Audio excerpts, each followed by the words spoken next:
पूरा जो है, आज सुबह भी जब हम आपके साथ जुड़े थे हम ये बता रहे थे कि ग्लोबल फैक्टर्स को एक बाजू रखते हुए डोमेस्टिक फैक्टर्स और डोमेस्टिक ट्रिगर्स कई सारे हैं जिसको बाजार को वॉच आउट करना है, जिसे बाजार को डाइजेस्ट करना है। जैसे जीएसटी के कलेक्शन के डेटा, जीडीपी के डेटा को हम डाइजेस्ट कर रहे हैं। मॉनेटरी पॉलिसी कमेटी की 3 दिवसीय बैठक का अगला बड़ा इवेंट होगा और शुक्रवार को जब क्रेडिट पॉलिसी आएगी उस पर नजर रहेगी। इसके अलावा अगर आप देखेंगे कच्चा तेल, यहाँ पर उत्पादन पर ओपेक प्लस की 5 दिसंबर को एक समीक्षा बैठक है, इस पर भी खास तौर से नजर रखनी होगी। और भारतीय बाजार के लिए एफआईएस डीआईएस का जो एक्शन भी है, एफआईएस की फिर से हमने देखा 2 दिन की खरीदारी के बाद जो बिकवाली का ट्रेंड आ रहा है, तो इस पर भी नजर रखनी होगी। और खुद भारतीय बाजार के लिए कई सारे फैक्टर्स और ट्रिगर्स है जिसे हमें डाइजेस्ट करना है, जिसके चलते लेकिन नई सीरीज की शुरुआत में जरूर ये कह सकते हैं कि बाजार संभल कर इवेंचुअली पॉजिटिव आपको एक मार्केट पार्टिसिपेंट्स को पॉजिटिव स्टेटमेंट या पॉजिटिव तस्वीर दिखाने की कोशिश कर रहा है। इसीलिए इस वक्त मार्केट के जो सेंटिमेंट्स हैं इसे ठीक ठाक समझना चाहिए, आपको मौके देगा बाजार, ये शुरुआती संकेत नजर आ रहे हैं। चलिए हमारे एक्सपर्ट्स हैं, उनकी आखिरी घंटे की रणनीति क्या है, स्टॉक स्पेसिफिक रिकमेंडेशंस क्या हैं, अब वो जान लेते हैं।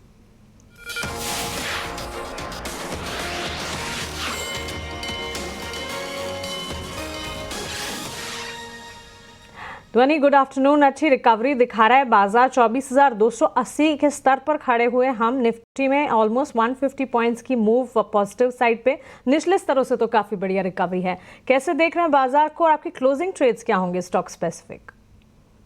Good afternoon Mansi. यहाँ पे सबसे पहले ओवरऑल बाजार में डेफिनेटली एक बाइंग मोमेंटम देखने को मिला है, बट 24,350 को हम वापस से रीटेस्ट करेंगे। उसके ऊपर सस्टेनेबिलिटी किस हिसाब से बन रही है वो यहाँ पे एक क्वेश्चन डेफिनेटली बनता है। बट सेक्टर स्पेसिफिक यहाँ पे बाइंग और स्टॉक स्पेसिफिक बाइंग इंडेक्स में ओवरऑल वापस से विटनेस करने को देखने को मिल रही है। सबसे पहला स्टॉक जो यहाँ पे मेरी तरफ से फोकस में रहेगा वो है इन्फोसिस का काउंटर। इन्फोसिस का काउंटर अगर आप देखें तो यहाँ पे शॉर्ट टर्म में वापस से डेली चार्ट्स पे हायर हाई हायर लो की फॉर्मेशन के साथ बुलिश साइड का मोमेंटम दिखा रहा है। करंट लेवल से अगर आप बाय करते हैं तो इसके अंदर पोटेंशियल है 1945 के टारगेट्स का, और स्टॉप लॉस के तौर पे 1855 का लेवल खास करके ध्यान में रखना है। उसके अलावा मेटल्स में भी यहाँ पे बाइंग देखने को मिल रही है। जेएसडब्ल्यू स्टील का काउंटर उसमें से मुझे पसंद आ रहा है। स्टॉक ने आज के सेशन में यहाँ पे एक फ्रेश ब्रेकआउट दिया है। प्रीवियस स्विंग हाइज जो यहाँ पे बने हुए थे 970 की लेवल्स के पास, उनको ब्रेकआउट करा है और वहां से फर्दर बुलिश साइड का मोमेंटम यहाँ भी देखने को मिल रहा है। 1015 के टारगेट के लिए आपको इसको बाय करना है। स्टॉप लॉस 975 का रखें। इस वक्त एक मेटल पैक की तरफ से और दूसरा आईटी स्पेस की तरफ से। इनफैक्ट बाजार के अगर एडवांस डिक्लाइन रेशियोज को भी देखेंगे, एडवांसेस का पड़ रहा है इस वक्त भारी, 2:1 को रेशियो यहाँ पर देखने को मिलेगा। ऐसे में सेक्टर स्पेसिफिक बाजार की चाल भी काफी ठीक ठाक है। सबसे आगे रियल एस्टेट और फार्मा जरूर खड़े हैं, लेकिन उसके ठीक साथ साथ मेटल, ऑटो, आईटी और साथ ही एनर्जी स्पेस में भी हरे निशान के साथ ही ट्रेड्स देखने को मिल रहे हैं। Srikanth, good afternoon. क्या आपकी नजर भी इस वक्त आईटी सेक्टर और उसके अलावा सेक्टर स्पेसिफिक जहां पर मजबूती है उन पर खरीदारी के ट्रेड्स की है?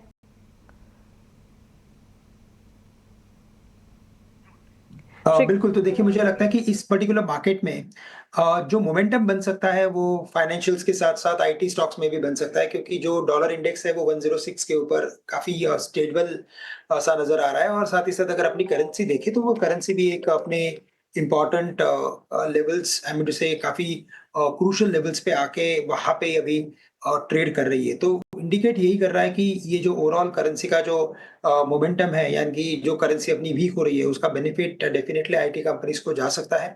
और इसी वजह से मुझे लगता है कि इन्फोसिस ये सबसे पहला ऐसा स्टॉक है जिसे हम लॉन्ग करने की कोशिश करेंगे। यहाँ पे जो स्टॉप लॉसेस है वो 1854 के हैं। और अगर मुझे इस पर्टिकुलर मार्केट में अगर इसके टारगेट्स अगर कुछ बेस्ड ऑन टेक्निकल्स निकालने हैं तो मुझे नजर आते हैं 1930 के। सो 1930 के टारगेट से 1900 तक के लेवल्स ये शॉर्ट टर्म में अचीव कर सकता है। और 1854 के स्टॉप लॉस के साथ करंट लेवल से इन्फोसिस को खरीदा जा सकता है। साथ ही साथ मुझे लगता है कि यहाँ पे जो दूसरा इंपॉर्टेंट कोई स्टॉक नजर आता है तो मुझे लगता है ऑयल एंड गैस में कुछ एक्टिविटी बनी है रिलायंस इंडस्ट्रीज, बीपीसीएल के साथ साथ मुझे लगता है कैस्ट्रॉल। यहाँ पे अगर आप इसके टेक्निकल पैटर्न को अगर काफी क्लोजली देखते हैं तो मुझे लगता है कि काफी बड़ा एक सेलिंग प्रेशर एब्सॉर्ब हुआ है। करंट लेवल से 213, 214 के, और टारगेट्स नजर आते हैं 230 के। स्टॉप लॉस थोड़ा सा बड़ा हो जाता है क्योंकि प्राइस में कंसिस्टेंट अपवर्ड रिट्रेसमेंट है, तो 205 का स्टॉप लॉस रखें, लेकिन 230 से लेकर शायद काफ़ी अच्छे मार्केट में ये 250 तक के भी लेवल्स दिखा सकता है, काफ़ी डीपली ओवरसोल्ड स्टॉक है। तो कैस्ट्रॉल को लॉन्ग करें, इन्फोसिस को लॉन्ग करें और साथ ही साथ मुझे लगता है कि ओवरऑल फोकस वैसे रियल एस्टेट में भी हम रख के चल सकते हैं। दोनों ही एक्सपर्ट्स की राय और दोनों ही एक्सपर्ट्स का भरोसा आईटी स्पेस में पर्टिकुलरली इन्फोसिस पर खरीदारी के मौके यहाँ पर बनते हुए। सो क्लियरली 4 नहीं, आपके पास 3 कॉल्स आते हुए देखने को मिले हैं, क्योंकि ध्वनि और श्रीकांत दोनों का भरोसा इन्फोसिस पर। दोनों ही ने खरीदारी की राय 1900 1930 तक के टारगेट्स यहाँ पर मिलते हुए दिख सकते हैं इन्फोसिस पर। इनफैक्ट ध्वनि का टारगेट 1945 तक का भी उनका मानना है, 1945 तक के लेवल्स भी इन्फोसिस में नजर आ सकते हैं। इसके अलावा JSW स्टील पर भी खरीदारी की राय और श्रीकांत का मानना है कि कैस्ट्रॉल इंडिया में 225 इनिशियल टारगेट, उसके बाद 230 तक के टारगेट्स को मद्देनजर रखते हुए खरीदारी की जा सकती है। लेकिन इन स्तरों पर बाजार में कौन से स्पेसेस है, कौन से लार्जर प्लेयर्स है जो कि संभालने का काम कर रहे हैं? आप देखिए आईटी पैक में इन्फोसिस तो है ही, उसके ठीक साथ साथ बैंक्स फाइनेंशियल्स में बड़ी दिग्गज ICICI bank, Reliance, UltraTech cement players आज अप मूव कर रहे हैं। उसके अलावा M&M के स्टॉक प्राइस पर भी खास तौर से नजर होनी चाहिए, क्योंकि यहाँ पर भी अच्छी खासी तेजी और इनफैक्ट ऑटो बिक्री के आंकड़े भी फोकस में रहे। उसके ठीक बाद M&M आज सुबह अपने ऑटो सेल्स के डेटा भी लेकर आया था, जहां पर अच्छी सेल्स की डेटा देखने को मिले थे, जिसके चलते ये पॉजिटिव मोमेंटम है। लेकिन आइए आगे बढ़ते हैं, बात करते हैं करेंसी की, क्योंकि यहाँ पर भी आपकी नजर होना बेहद जरूरी है। डॉलर के मुकाबले रिकॉर्ड निचले स्तर पर रुपया इस वक्त ट्रेड करता हुआ दिख रहा है। इसके पीछे की वजह क्या है, एक एक करके विस्तार से हमें विश्व मोहन बता रहे हैं। आइए उनसे जानते हैं। विश्व मोहन, बताइए। देखिए, आज डॉलर के मुकाबले रुपया 84 रुपये 70 पैसे के लेवल पे पहुंच चुका है। आज 0.25% की गिरावट रुपए में दिख रही है डॉलर के मुकाबले। और सिर्फ रुपया ही नहीं, दुनिया, एशिया की जितनी भी करेंसी है, ज़्यादातर करेंसीज में गिरावट है और 0.25 से आधे % तक की गिरावट एशिया के बाकी करेंसी में भी दिख रही है।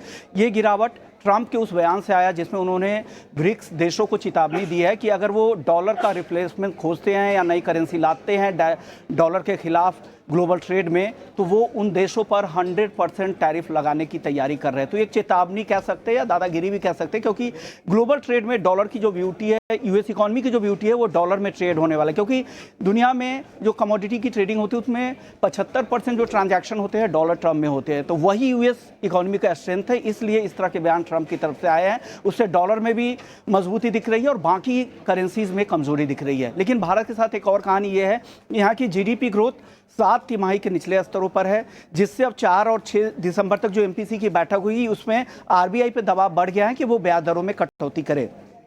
हालांकि रुपए को संभालने के लिए RBI लगातार यहाँ पर कोशिश भी कर रहा है और उस वजह से आप देख रहे हैं जो यहाँ की फॉरेक्स रिजर्व है वो 5 महीने के निचले स्तरों पर चला जा चुका है। अक्टूबर में FPIs की तरफ से लगातार घरेलू इक्विटी मार्केट में बिकवाली दिखी। नवंबर में हालांकि थोड़ी बहुत खरीदारी ज़रूर दिखी, उसके बाद भी बिकवाली काफ़ी ज़्यादा थी। 2 महीने का देखे तो एक बड़ा चंक यहाँ पर निकालते हुए FPIs की तरफ से देखने को मिले। तो ये भी एक वजह है जो रुपये पर दबाव बन रहा है। लेकिन अब डॉलर का जो स्ट्रेंथ है पूरी तरह से फोकस वहीं पर है, किस तरह से वहाँ पे बयानबाजी होती है, ये एक मेजर फैक्टर है जो रुपए पर दबाव बन रहा है। और आज रुपया 84 रुपये 70 पैसे पर डॉलर के मुकाबले पहुँच चुका है।